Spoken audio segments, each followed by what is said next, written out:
We'll be alive. Water worries why most of Washington state is now under a drought emergency. The water going off to the ocean too early. Unbearable actions. Lessons on what you should never do when encountering a bear. How irresponsible and potentially deadly it could be for that cub. Hear it roar, the weather phenomenon that brings the roar of 1,000 lions to a West Virginia mountain. You can hear it all through this valley, beyond those peaks, all of these fields here. Plus the teen angler who just hooked a state record. From our nation's capital, this is the National Weather Desk. Good morning and welcome to the National Weather Desk. I'm meteorologist Steve Rudin from WJLA in Washington, D.C. Severe weather struck Ohio overnight and there's significant damage. 2 possible tornadoes touched down, the first in Champion, about an hour east of Cleveland. The storm damaged homes, uprooted trees, and took down power lines. Another unconfirmed tornado struck Portage County. One family said they barely had enough time to get to their basement after seeing the funnel cloud. There are no reported injuries. There's also damage in central Ohio. Mike McCarthy is in Bucyrus, just north of Columbus this morning. This is one of the many big downed trees we are seeing here now on this Thursday morning. And let's come back up here to the debris because it is a big pile of wood, roofing, and more, all of it getting ripped off of that building right there. But the winds here in Bucyrus were strong enough late yesterday afternoon to pick up this house and knock it from its foundation. The person who lives here is Eric Thomas. He was in the home when the storm hit. He said he could feel the house shake and then move all around him. It was really hard to process at first, and just thankful to be okay, thankful to be alive. His home certainly is among the worst damage we have seen, but other neighboring homes have some damage too. Also closer to downtown Bucyrus, cell phone video shows part of a roof missing from a dollar store. We're seeing more damage in the downtown area as well. And we know AEP Ohio has been busy overnight working to restore power to thousands of customers in Crawford County. We also know the National Weather Service is sending a team of surveyors here as soon as this morning.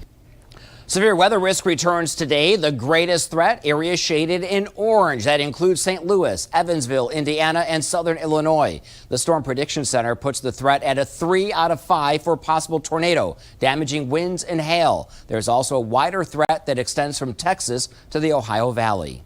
Thousands have been evacuated following at least 5 large eruptions from Indonesia's Mount Ruang volcano. Ash continues to fill the air, forcing a small international airport to close. There's also a tsunami alert. To appreciate just how large the eruptions are, take a look at this view from satellite. You can see the plume's enormous size as ash flew 70,000 feet into the atmosphere. In comparison, most commercial airplanes cruise between 35,000 and 40,000 feet. Severe weather dropped plenty of hail in Arkansas Tuesday. Meteorologist James Bryant has a quick recap of what happened. On Tuesday, April 16th, a hailstorm moved through part of central Arkansas and did quite a bit of damage. We saw hail that was larger than quarter size covering the ground in Mayflower. And here's a couple of videos from Roland where you can really hear the hail coming down. This video from Brittany Post shows hail pelting the ground and the cars that are right there. And then this video from Linda Cam in Roland shows the hail bringing down tree limbs and tree branches. The hailstorm didn't last long, but this was just part of the severe weather outbreak that affected many states on Tuesday. As Jane mentioned, Arkansas was just one of many states to see hail this week because of severe storms. Meteorologist David Glenn explains why. Severe weather has plagued parts of the Midwest throughout this week. Numerous reports of tornadoes, severe thunderstorms, and within some of those severe storms, numerous reports of hail. In fact, some of the hailstones in this part of the country, parts of Iowa and Missouri, they've been the size, at least in the diameter, and the size of a golf ball. You ever wondered how hail forms? Well, it's actually a warm season type precipitation, even though it's an ice cube. It all starts off with a supercooled water droplet that's forced upward into the cloud by very strong updrafts. And these repeated rounds of updrafts will help add layers of ice to the hailstone. So if you've ever sliced open or look at a cross-section of a hailstone, it kind of looks like an onion. It's got many different layers. Well, these repeated trips up above that freezing level and these added layers of ice make the hailstone a little bit bigger. And then it becomes a factor of weight. how strong the updraft is compared to the weight of the hailstone. After a while, that weight of the hailstone becomes too strong and it falls back to the ground. In other words, the stronger the updraft, the larger that hailstone can become. In fact, some of the largest hailstones ever recorded in the U.S. have had diameters of upwards of 8 inches. Although there's been plenty of rain and mountain snow in Washington state this month, an emergency drought declaration has been issued. Mo Hader has more about how local water supplies could be impacted. A combination of low snowpack and dry forecasts have prompted the state's ecology department to issue an emergency drought declaration for most of Washington. When we have precipitation coming down as rain instead of snow, like in these warmer winters, or when it melts off too early, that leads the water going off to the ocean too early and then is not available at the times needed. Department officials say a drought is declared when the state's normal water supply is less than 75%. Right now, statewide snowpack stands at 68%. And if you're someone like many people in Washington who like to get outside, and you can expect streams, particularly at mid elevations, to be drying up sooner, especially if you get into the mountains. And you might think about how much water you're bringing with you and expecting warmer temperatures. The only areas not impacted are Seattle, Tacoma, and Everett. That's because those cities have reservoir storage and water management strategies in place. But the state has set aside $4.5 million in aid for communities who need it. It opens up drought relief funding for ecology to provide funding for tribes, cities, counties, irrigation districts, or utility districts to address impacts. And encourage everyone to be prepared for the future. So we are expecting 40% of the years going forward to be these snowpack droughts. There may be years we get closer to normal levels of precipitation, but then we have a really poor snowpack. Here's an example of what not to do, pulling bear cubs out of a tree. This happened at an apartment complex in Asheville, North Carolina. Taylor Thompson spoke with the North Carolina Wildlife Commission about the incident and has reaction from a bear advocate. You can see the alarming video here of these individuals pulling the cubs from the tree and then holding one of them to take a selfie. Ashley Hobbs with NC Wildlife says this video was reported to them on Tuesday evening. An apartment complex out in the Fairview area. That officer did ask me to assist him in response to that. So I did get on site and I saw the cub. While multiple cubs are seen on camera when Hobbs arrived, she says there was only one still there, adding that the cub was wet, cold, and had been alone for quite some time. Pretty traumatic to be pulled out of a tree like that. Thankfully, the cub was not harmed and is now in a rehab facility. We did follow up with the people who pulled the bear out of the tree. We did confront them on site that day. We let them know how irresponsible and potentially deadly it could be for that cub to be separated from its mom. Hobbs says it's really frustrating to preach about coexisting with bears and then to see videos like this. And she's not the only one frustrated, as former director of Help Asheville Bears, Jody Williams, was equally as disturbed. She's holding her bear. All for a selfie. All for a selfie. Did you just drop it? I can see that you're shaking right now. Yeah, I mean, what's your initial thoughts watching that? Super high anxiety. I feel bad for the cubs. I feel bad for the ignorance of those people. Williams says this is an example of exactly what not to do. Total selfishness. This is not what we talk about when we talk about coexisting. Hobbs says this is a pretty rare situation to see. To have, someone blatantly intervene with wildlife like this. And she's hopeful this can be used as a serious educational moment. All right, according to Australia's Reef Authority, the endangered Great Barrier Reef is under its highest heat stress on record. It is one of the most serious and extensive coral bleaching events in recent history. Scientists are using a new type of drone and artificial intelligence to determine the extent of reef damage caused by climate change. Coming up on the National Weather Desk, what's behind the sudden surge in wildfires across North Carolina? Plus, how this week's tornado outbreak is being used as a teaching moment for many Iowa students.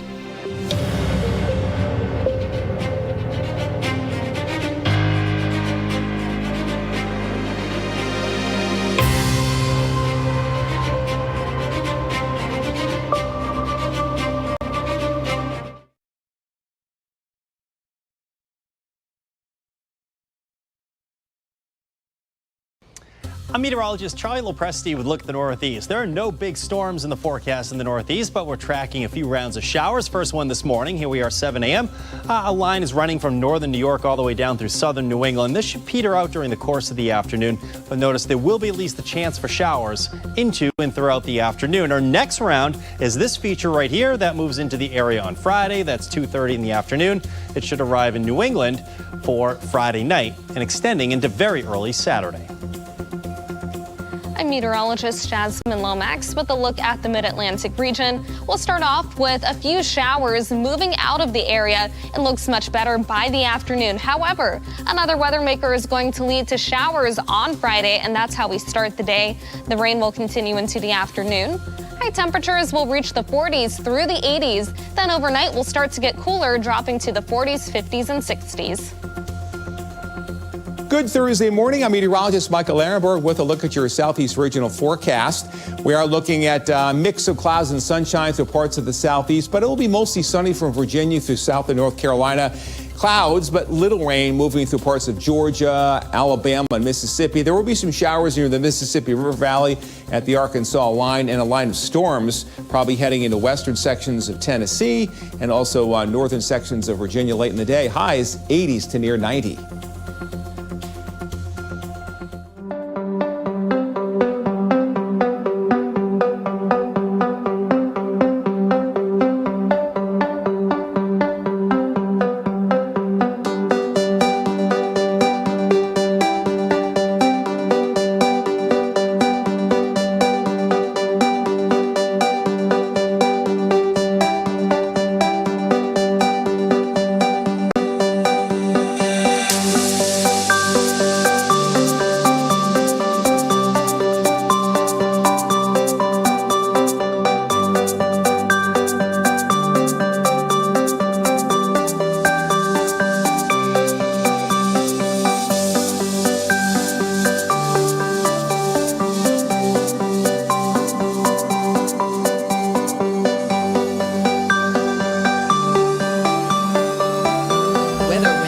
Presented by the National Weather Desk. Winter-like weather is still present in parts of the country, like this snow in Missoula, Montana Wednesday. It presented a pretty picture.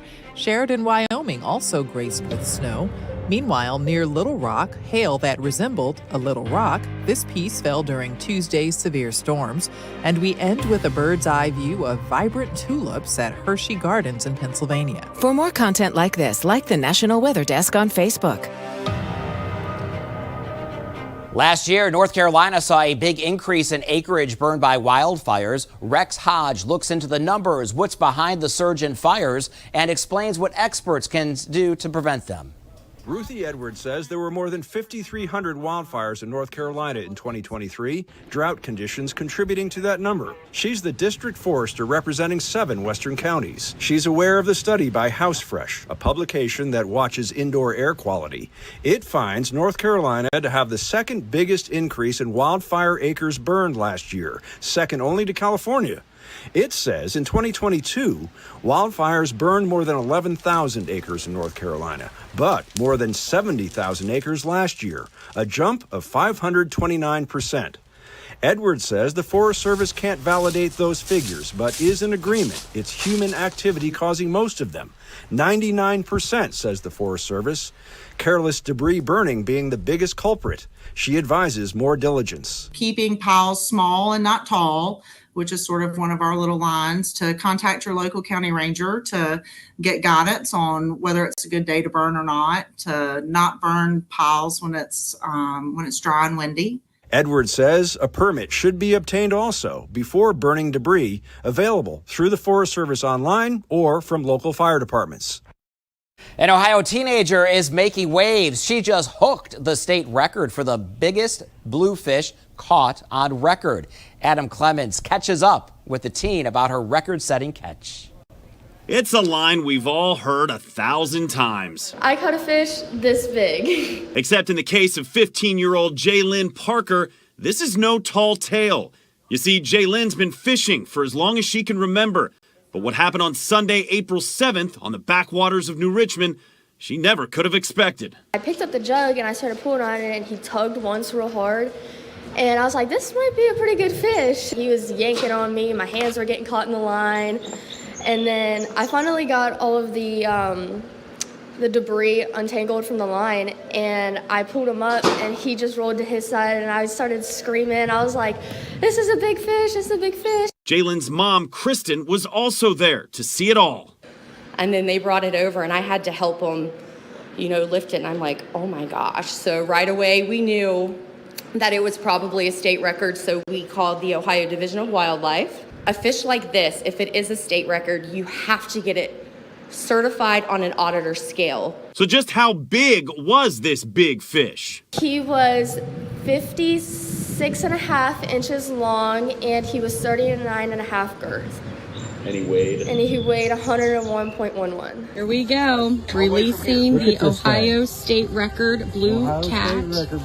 He is still very alive. It's just amazing to me how interested people are in this. I didn't think it was that big of a deal at first until all these people started reaching out. I was like, maybe this is a bigger deal than I really thought it was.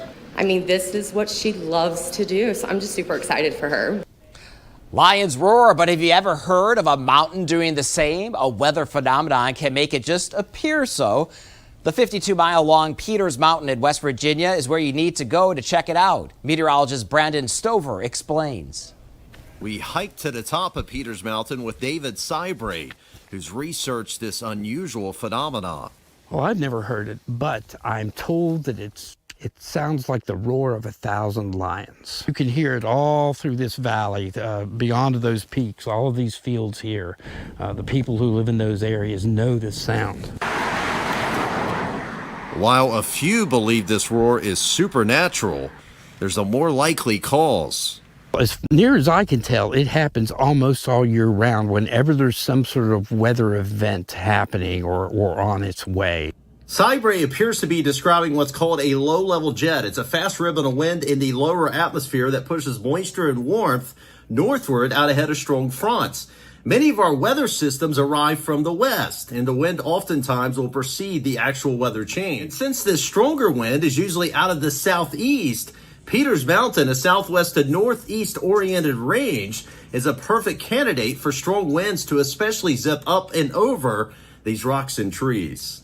There's something, again, about rocks and about phenomenon, be it geologic or meteorological, that it attracts people's interest. There's not a day that goes by that someone doesn't contact me through West Virginia Explorer looking for more information on this. The wind may be causing this roar, but there is something that's a little harder to explain. Has this phenomenon been documented anywhere else that you know of?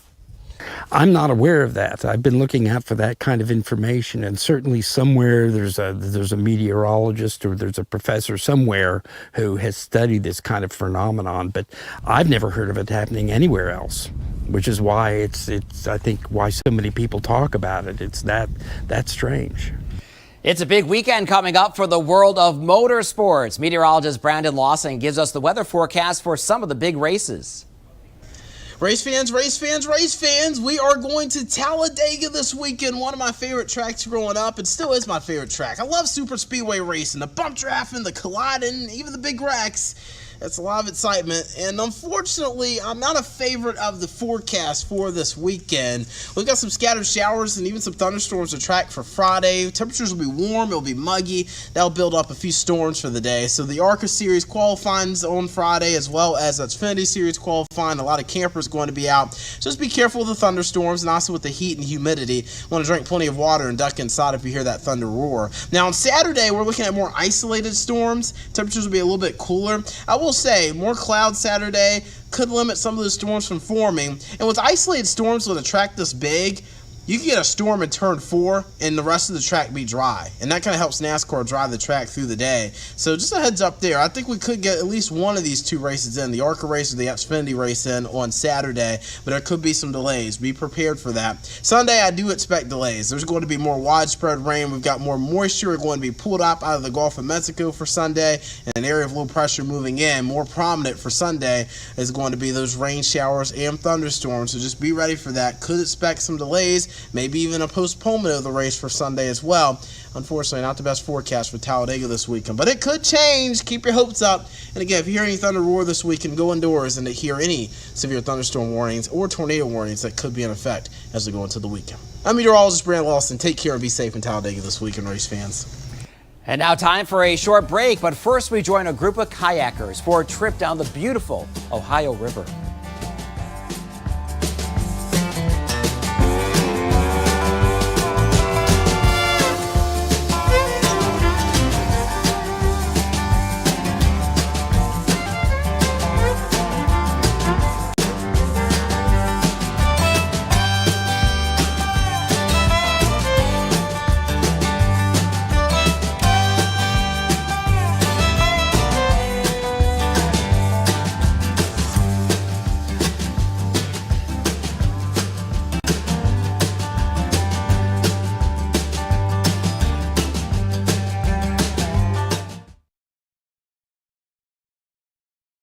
Good Thursday morning, everyone. I'm meteorologist Andrew Buck-Michael. We've got scattered rain and thunderstorms firing up across the central part of the Midwest today, and that'll race its way to the east. Now, behind that, it's going to be a lot cooler. Check out Bismarck, 41 for the high for the day today, 39 tomorrow.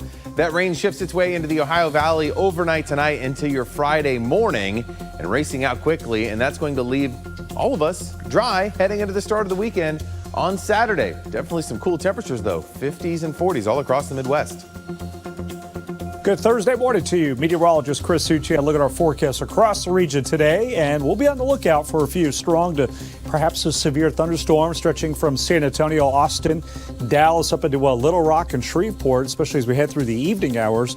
Could get a couple storms with some wind and some hail. We step into that forecast Friday, and outside some patchy clouds, a little bit of a calmer day with a few showers possible. And those temperatures will be running a little on the cooler side Friday afternoon. Good morning. I'm meteorologist Rebecca Stevenson. Here's what's happening across the West. Those very warm temperatures from Nevada into Arizona, getting into Phoenix in the mid-90s. Now up to the Pacific Northwest, we still have very cool temperatures in the eastern part of Washington and Oregon in the 50s. That goes into Montana, where we're staying so cool with still that cool low pressure, bringing in some mountain snow showers in the afternoon. That's the scene from here.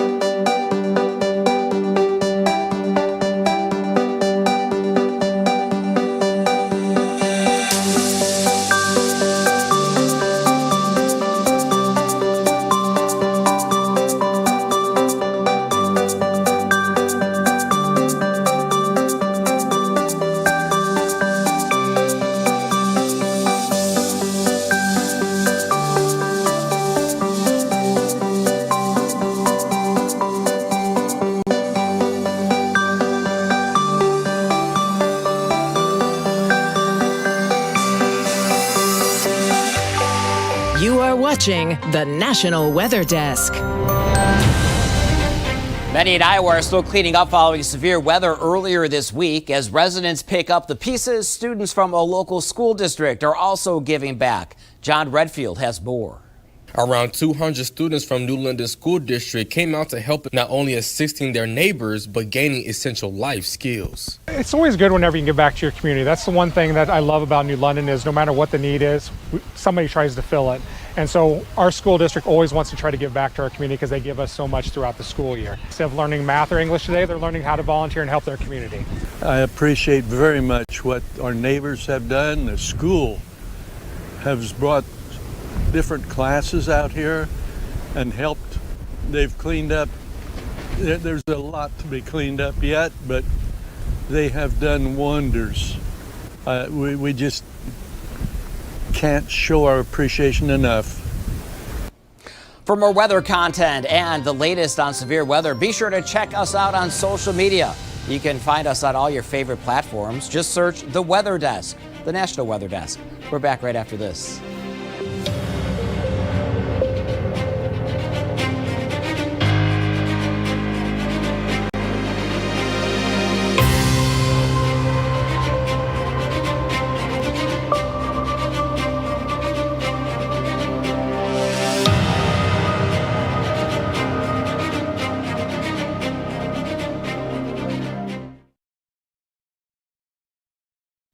got some video of the sundog yesterday, and if you look, there's actually multiple. There's that one to the right of the sun. As I kind of pan up, you can see the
Thank you so much for looking in this morning. I'm so glad you were able to join me. I'm meteorologist Steve Rudin from WJLA in Washington, D.C. Have a great day, and we'll see you back here tomorrow.